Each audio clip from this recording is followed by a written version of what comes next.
Assalamualaikum warahmatullahi wabarakatuh. Salam Om Swastiastu, Namo Buddhaya, salam kebajikan. Sebelumnya perkenalkan, nama saya Neng Ratasari dari kelas akuntansi 3A, Fakultas Ekonomi Bisnis Universitas Kuningan. Di sini saya akan memaparkan tentang analisis laporan keuangan dari PT Century Textile Indonesia pada tahun 2018 sampai dengan tahun 2022. Langsung saja yang pertama yaitu ada informasi perusahaan itu sendiri. PT Century Textile Indonesia adalah pabrik tekstil yang memproduksi kain jadi. Berdiri pada tahun 1970 dan sejak tahun 1980, PT Century Textile Indonesia telah menembus pasar ekspor. Perusahaan juga mampu menghasilkan produk yang berkualitas standar internasional berkat kerja keras yang berkesinambungan dan dukungan dari para ahli-ahli yang handal dan terlatih. PT Century Textile juga telah memperoleh dukungan penuh dari pelanggannya. Kapasitas produksi pada saat ini PT Century Textile itu 2,5 juta yard per bulan, di mana perusahaan memproduksi 60% tenun polos dan 40% kain tenun dobi. Aktivitas reguler pada perusahaan ini adalah mengekspor kemeja dan seragam ke seluruh dunia, terutama ke negara Amerika Serikat, Jepang, dan Inggris. Oke, langsung ke analisis perbandingan. Nah, analisis perbandingan ini bertujuan untuk mengetahui perubahan berupa kenaikan atau penurunan dari pos-pos laporan keuangan atau data lainnya dalam 2 periode atau lebih yang dibandingkan. Nah, untuk yang pertama ini ada analisis perbandingan neraca. Analisis perbandingan neraca ini cara menghitungnya atau cara diketahuinya itu dengan mengurangi tahun pembanding dikurangi tahun dasar. Nah, di sini menggunakan tahun dasar tahun 2018.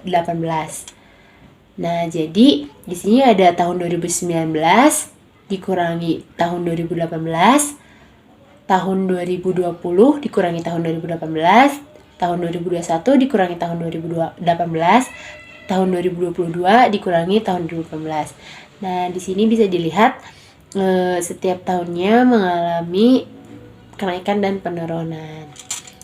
Untuk analisis perbandingan laba baru juga sama, untuk diketahuinya itu tahun dasar dikurangi tahun pembanding.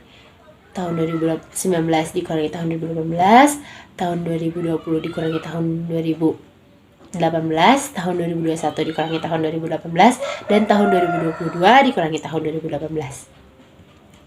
Nah, lanjut ke analisis rasio. Analisis rasio ini dibagi lagi menjadi beberapa. Yang pertama itu ada analisis rasio likuiditas. Nah, analisis rasio likuiditas ini bertujuan untuk mengukur kemampuan perusahaan dalam membayar kewajiban jangka pendeknya yang akan segera jatuh tempo pada saat ditagih. Nah, ada diketahui 2 rasio ya yang harus diketahui, yaitu ada quick asset test ratio sama current ratio.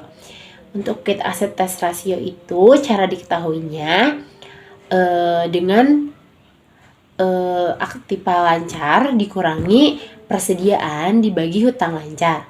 Sedangkan untuk current ratio yaitu total aktiva dibagi hutang lancar. Dan bisa dilihat ini pembandingnya di quick asset test ratio itu mengalami penurunan ya di tahun 2021 yang paling rendah. Dan untuk current ratio itu mengalami penurunan yang paling rendah itu di tahun 2020. Nah, yang selanjutnya itu ada analisis leverage. Nah, analisis leverage ini digunakan untuk mengukur kemampuan perusahaan terhadap kewajiban jangka panjangnya. Nah, di sini ada debt to total asset ratio dan debt to total equity ratio. Untuk mengetahui debt total asset ratio itu dengan rumus total hutang dibagi total aktiva. Dan kalau untuk debt to total equity ratio itu total hutang dibagi ekuitas.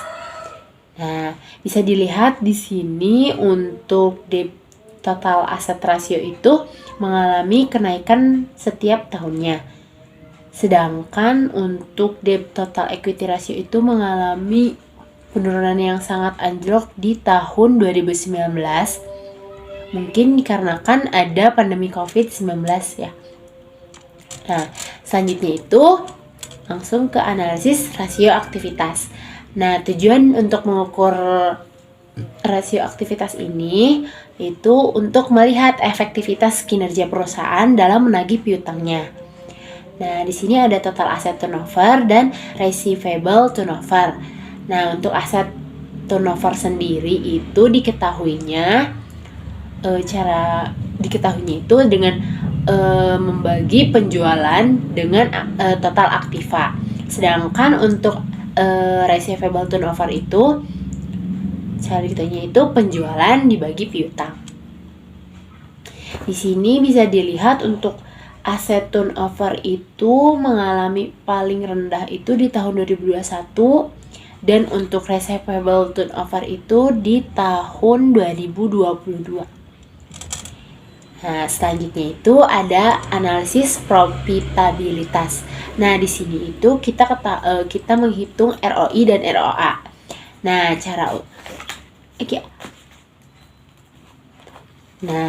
sebelumnya itu analisis profitabilitas itu bertujuan untuk mengukur kemampuan perusahaan dalam mendapatkan laba dalam satu periode tertentu.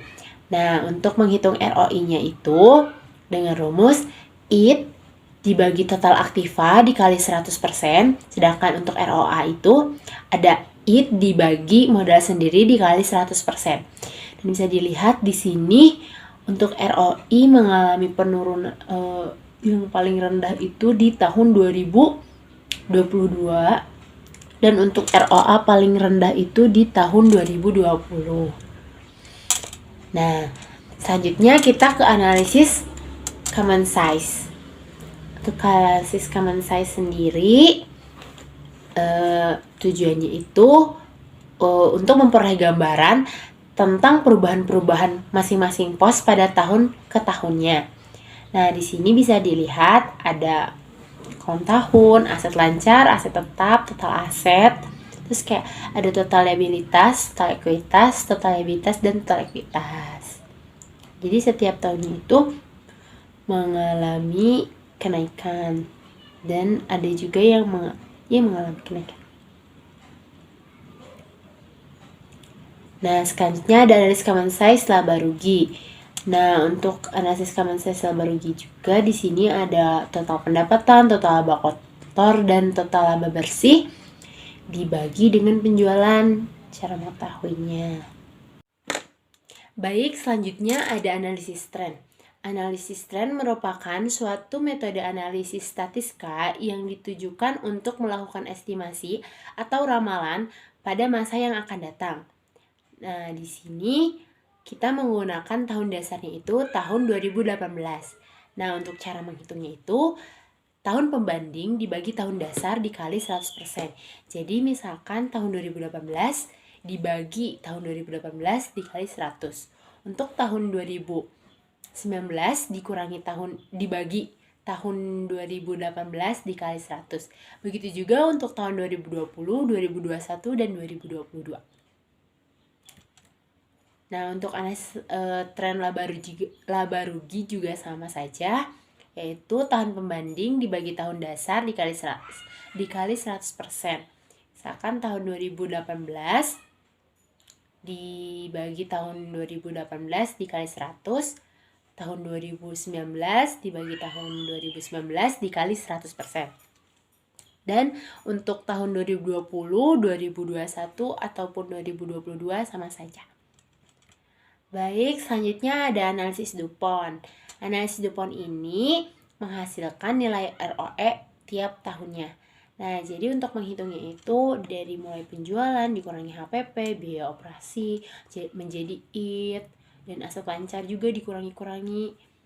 Dan bisa dilihat ROE tiap tahunnya itu ada tahun 2018 3%, 2019 30%, tahun 2020 1%, tahun 2021 2%, dan tahun 2022 ada 2%. Nah, selanjutnya ada analisis cross-section. Analisis cross-section ini analisis yang dilakukan untuk mengetahui rata-rata aritmatika, tertimbang, median, dan modus.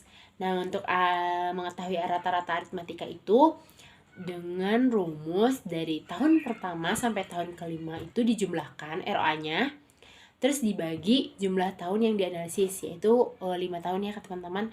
Jadi ROA dari tahun pertama sampai tahun kelima itu dijumlahkan dan dibagi 5.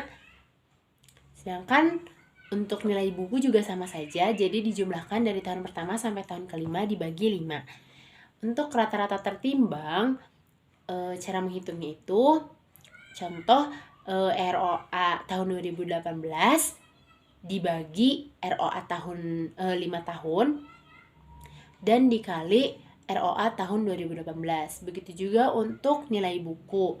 Berarti nilai buku tahun 2018 dibagi nilai buku selama 5 tahun dikali nilai buku tahun 2018. Sama saja untuk tahun 2019, 20, tahun 2020, tahun 2021, dan tahun 2022. Nah, untuk mencari median, kan kalau median itu nilai tengah ya teman-teman. Nah, jadi ROA dari tahun pertama sampai kelima dicari nilai tengahnya berapa. Untuk median nilai buku juga sama, nilai tengahnya dicari gitu. Nah, untuk modus dikarenakan ini hanya 5 periode dan tidak ada nilai yang sering muncul, jadi modusnya tidak diketahui. Baik, selanjutnya ada analisis time series. Analisis time series itu salah satu prosedur statistika yang digunakan pada ramalan kejadian di masa depan yang menggunakan data yang terpaut oleh waktu atau bersifat historis. Nah, di sini bisa dilihat analisis time series tren ROA pada tren penjualan. Setiap tahunnya itu mengalami kenaikan ya. Selanjutnya langsung saja ke analisis selanjutnya, yaitu sumber dan penggunaan kas. Di sini bisa dilihat ada beberapa akun. Nah, pada jumlah aset, jumlah liabilitas, jumlah ekuitas, dan jumlah liabilitas dan ekuitas itu dikurang pada tahun 2018 dikurangi tahun 2019. Begitu juga untuk tahun 2021 dikurangi tahun 2020 dan tahun 2022 dikurangi tahun 2021. Jadi tahun sekarang dikurangi tahun sebelumnya gitu ya teman-teman. Dan di sini bisa dilihat pada tahun 2019 ke 2018 itu selalu mengalami penurunan ya. Karena mungkin di situ ada pandemi COVID ya, teman-teman. Oke, lanjut ke analisis sumber dan penggunaan modal kerja. Nah, analisis sumber dan modal kerja itu, analisis ini tuh membantu manajer untuk menjalankan operasional perusahaannya nih. Nah, bisa dilihat ada aset lancar, gross working capitalnya, aset lancarnya, dan liabilitas lancarnya. Baik, yang selanjutnya ada sumber dan penggunaan modal kerja. Nah, dari modal kerja di sini ada aset lancar. Aset lancar itu sama dengan gross working capitalnya.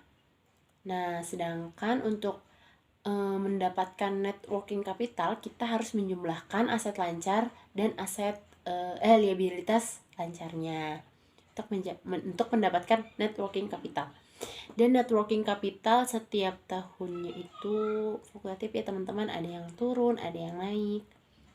Ini dari tahun 2018 ke 2019 turun lagi di tahun 2020 dan mengalami kenaikan di tahun 2021 dan mengalami kenaikan lagi di tahun 2022.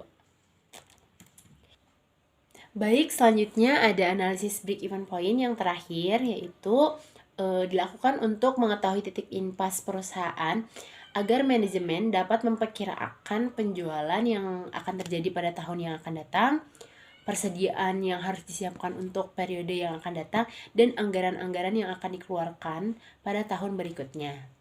Nah, di sini break-even poinnya bisa dilihat sendiri di tahun 2018 ada 4, 2019 2, 2020 8, 2021 5, 2022 ada 3, dan rata-ratanya di 4. Mungkin cukup sekian pemaparan analisis laporan keuangan dari PT Century Textile Industri. Saya ucapkan terima kasih kepada teman-teman yang sudah memperhatikan dari awal sampai akhir. Semoga dapat bermanfaat. Saya tutup. Billahi taufiq wal hidayah. Wassalamualaikum warahmatullahi wabarakatuh.